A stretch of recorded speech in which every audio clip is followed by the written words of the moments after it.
Good morning, everyone. We'll continue here in the Horowitz NIDCHEI YISRAEL, speaking about the spiritual DNA that we have inherited from the Avos HaKadoshim.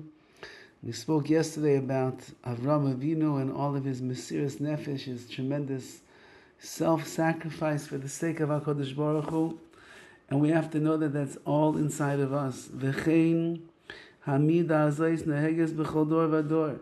This conduct is something that is naheges, is something that happens in every single generation.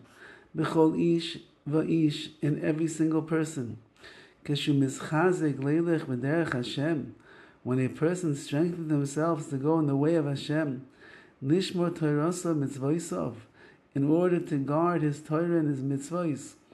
Av keshu ben hakaitzim v'akanim, even though that he finds himself amongst the thorns and the thistles, which means that he's around things and people and society and the spirit that's on the streets that is going against his ascension into the world of Avodas Hashem.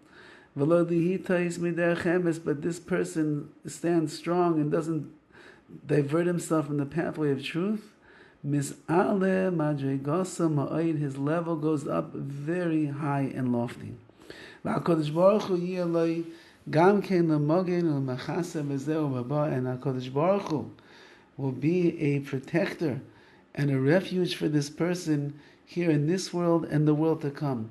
You will enjoy the same benefits that Avram Avinu did, just like HaKadosh Baruch Hu protected him from the fires of Or Kasdim, and the Rabbi Shalom protected him from all of his enemies, and he put him through 10 nisyonos and gave Avram Avinu the koyach to find within himself the strength to overcome every single one of those challenges and those tests.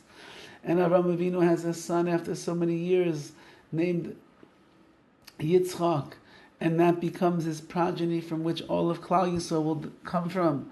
So too, anyone that will tap in to their inner strength and they will hold strong even in the face of spiritual adversity, they too will benefit like Avram Avinu.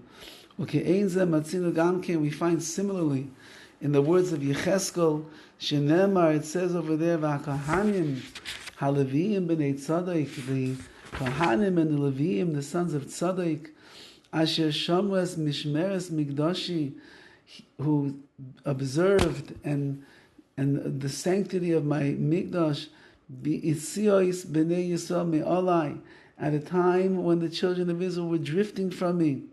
Hema Yikruv Ve'elai, but the Kahanim and Leviim, they came close to me.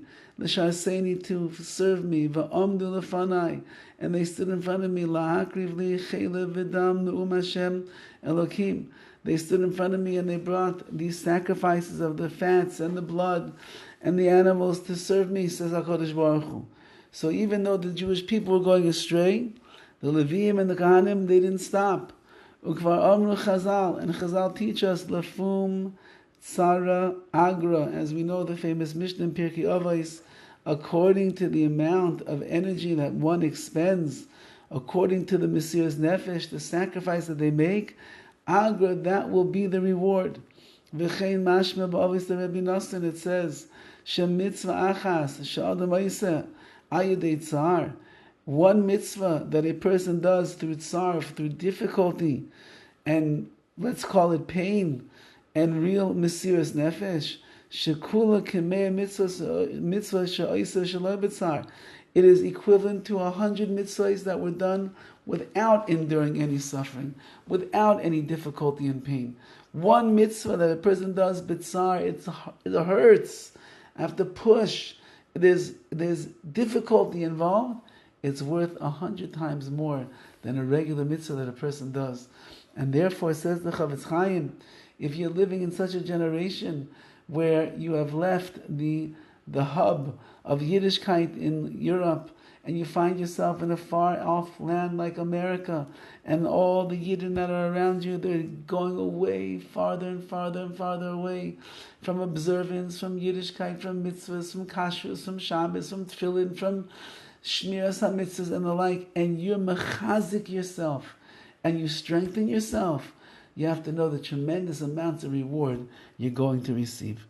All the best.